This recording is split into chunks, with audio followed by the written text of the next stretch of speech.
Welcome to Truth Teller's Mic. Let the class begin.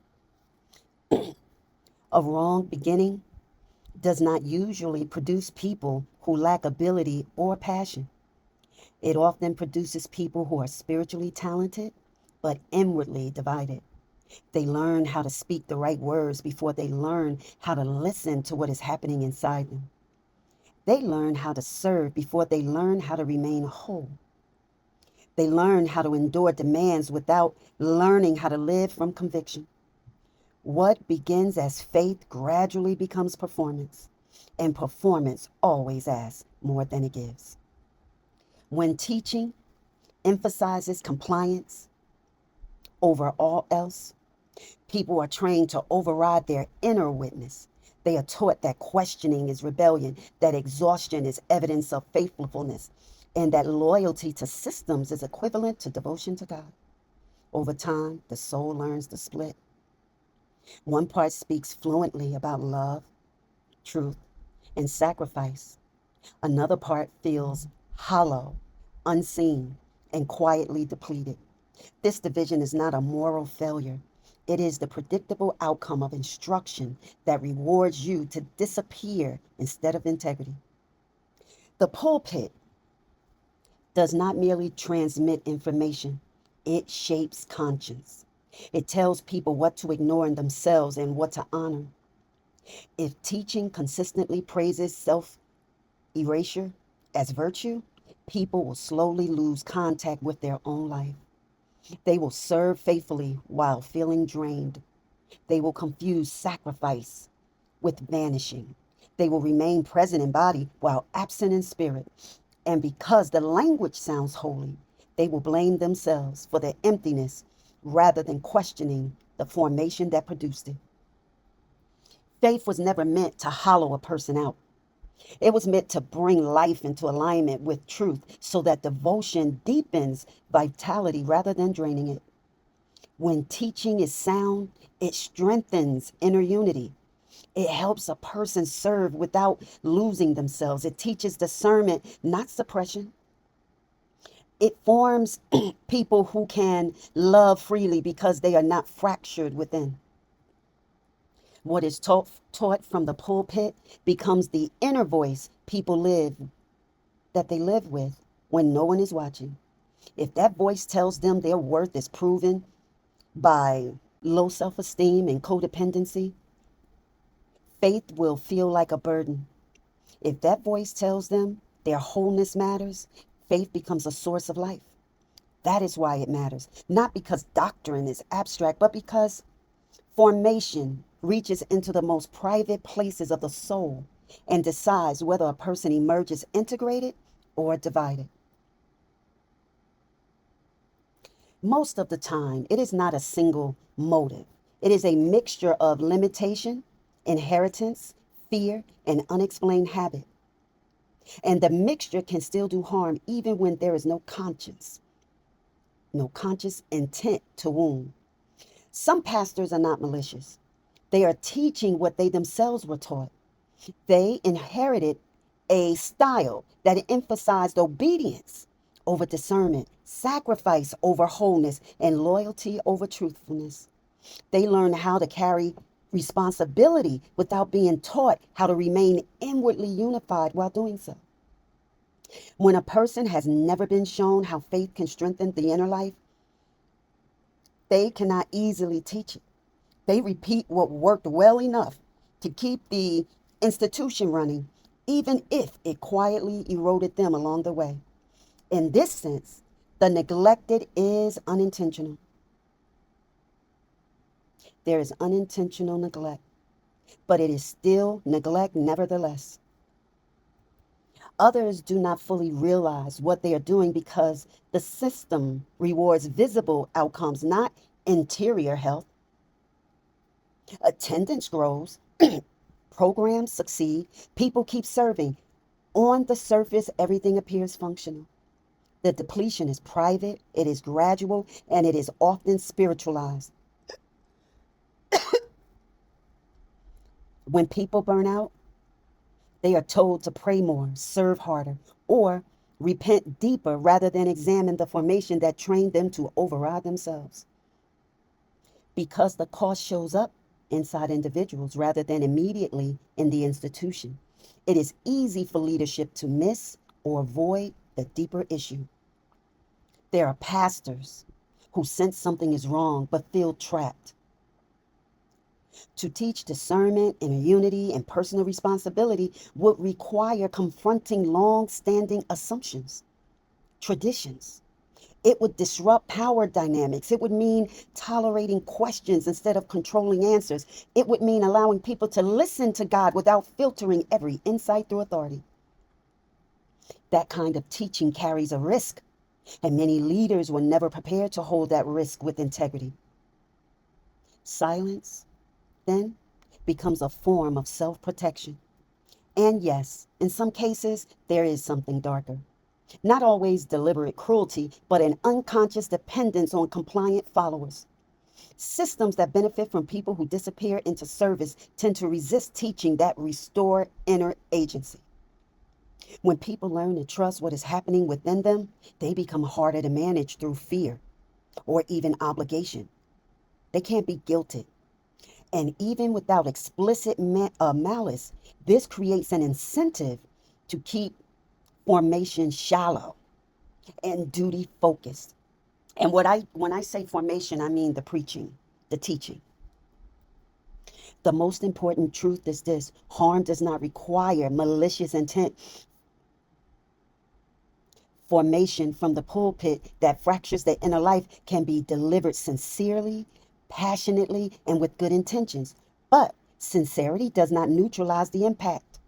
When teaching consistently trains people to ignore their spiritual life, the result will be divided souls who confuse devotion with the cost of being compliant and obedient to authority.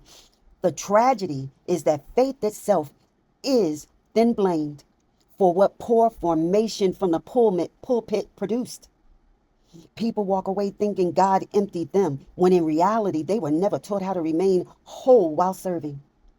That is why this conversation, this teaching matters. It is not to accuse, but to name what has been happening so healing can begin. You were never meant to vanish in order to be faithful.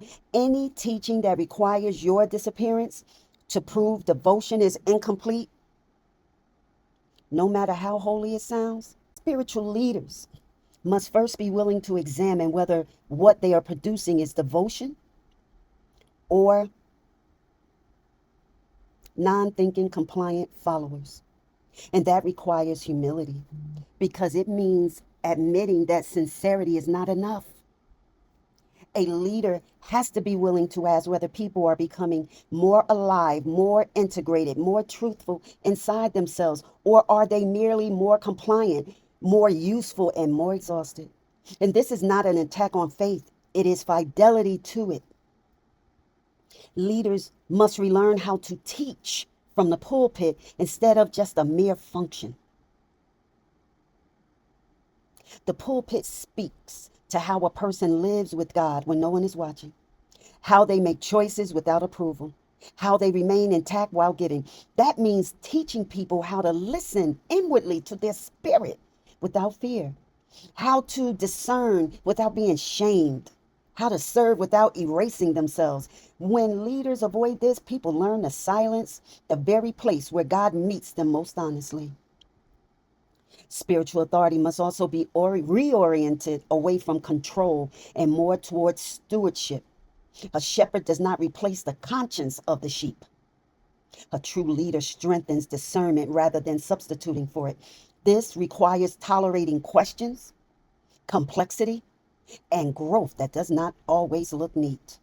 Leaders must become secure enough to rejoice when people mature beyond dependence of them.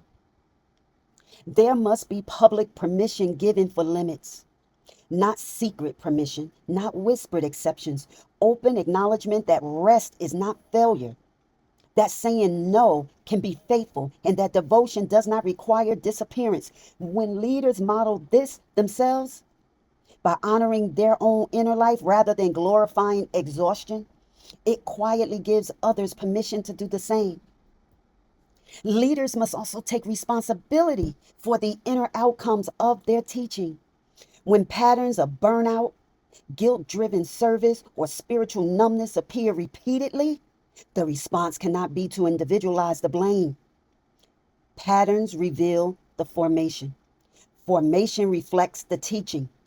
Owning that connection is an ethical obligation, not an admission of defeat. Spiritual leaders must remember what they are entrusted with. They are shaping souls, not staffing roles. They are forming people, not maintaining systems. If protecting an institution requires people to fall apart and fracture inwardly within their own spirits, then the institution has already lost its way. The work ahead is not dramatic, it is honest, it is slow. It requires courage because it restores people to themselves in the presence of God. And people who are whole cannot be controlled by fear or obligation. When leaders choose this path, faith becomes life-giving again. Service becomes an expression of love rather than a test of loyalty. Devotion becomes something that strengthens the person offering it. And that is what should be done, not to preserve power, but to protect the soul. And a shepherd does not replace the conscience of the sheep because conscience is where God addresses the person directly. When a leader speaks over another person's conscience, that place, instead of to it, something subtle but damaging occurs. People learn to outsource moral responsibility. And so they stop asking the question, what is being asked of me here? And begin asking, what will keep me approved in the sight of authority, in sight of the pastor or the spiritual leader?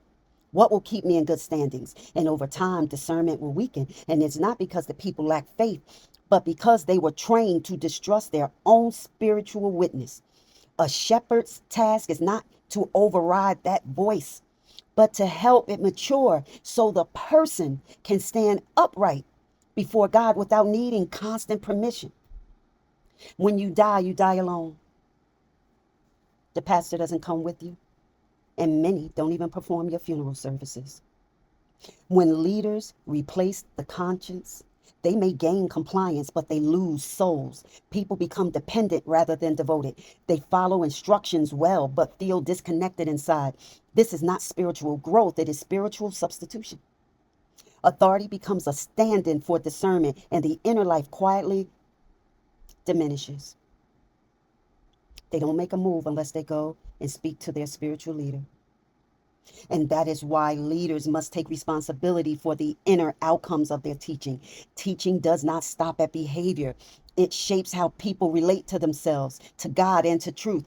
If a congregation is filled with people who serve endlessly but feel empty, who obey faithfully but feel fragmented, who fear rest more than obedience, those are not individual failures. Those are formed outcomes through the teaching from the pulpit and leadership. See, responsible leadership asks a harder question. Are people showing up? Are people becoming whole? It notices patterns of guilt, burnout, self-erasure, and quiet despair, and it understands that repeated patterns point back to the pulpit, to leadership. When leaders refuse to examine this, they implicitly teach that inner damage is acceptable collateral for visible success. True shepherding strengthens the conscience of the followers, of the sheep. Rather than replacing it, it produces people who can listen, choose, and act with integrity, even when no one is watching. It creates faith that animates life rather than consuming it. And it accepts accountability, not only for what people do, but for what they became and become on the inside. Anything less may look successful from the outside, but it quietly trains people to disappear while calling it devotion. And over time, discernment weakens, not because faith is absent, but because trust in the interior, the spirit witness, has been systematically interrupted. When people are repeatedly taught that their spirit sensing is unreliable, dangerous, or prideful, they learn to defer their own moral awareness. They begin to silence the very place where conviction forms. This does not happen suddenly. It happens gradually through teaching that elevates external approval above inward truthfulness. Eventually, people no longer know how to stand before God without asking permission from someone else first. A shepherd's task is not to override that inner voice, but to help it mature. Maturity does not mean unchecked impulse. It means learning how to listen carefully, to test wisely, to act responsibly, and to remain accountable without surrendering agency. When discernment is formed properly, a person can stand upright before God with reverence and responsibility, not fear and dependence. They obey not because they are managed, but because they are convinced. Their faith becomes lived and not borrowed. When leaders replace the conscience, they may gain compliance, and compliance creates order, but it does not create life. People learn how to follow rules while quietly losing themselves. They become skilled at obedience while becoming strangers to their own spirit. The soul begins to withdraw because it was never invited to participate, only to submit. And over time, this produces an emptiness that no amount of service can fill. True leadership understands that obedience without discernment is not faithfulness, it is fragility dressed in devotion. Souls were not entrusted to leaders so that they could become managed. They were entrusted so they can become formed, strengthened, and sent back into the world, able to stand, choose, and love without being controlled. Any leadership that cannot tolerate mature conscience will eventually trade souls for order. Faith was meant to produce people who can stand before God without collapsing inwardly or disappearing outwardly. When teaching restores that capacity, the soul remains alive. When it suppresses it, something sacred is lost, even if everything looks correct on the surface. I am going to close with this. In the end, this is the measure of spiritual leadership. Not how well people comply, but how well they can stand. A church or a place of worship or spiritual building has not done its work if people cannot hear God without fear, choose without shame, or rest without guilt. It has not done its work if devotion requires you to disappear, or if obedience costs the soul its voice. Order can be enforced, life cannot. Life must be formed.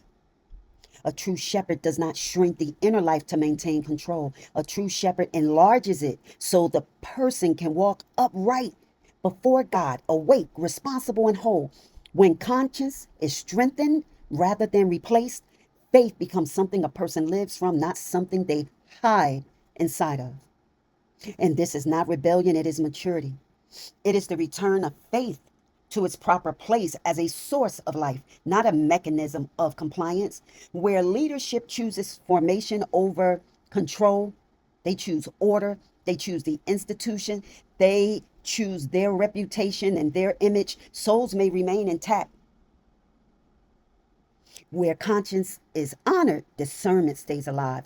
And where people are taught to stand before God without vanishing, faith finally becomes what it was always meant to be. Thank you for visiting my channel. Stay covered, stay conscious, stay undefeated, and may your souls continue to be blessed. I'll see you in the next one, guys. Bye-bye.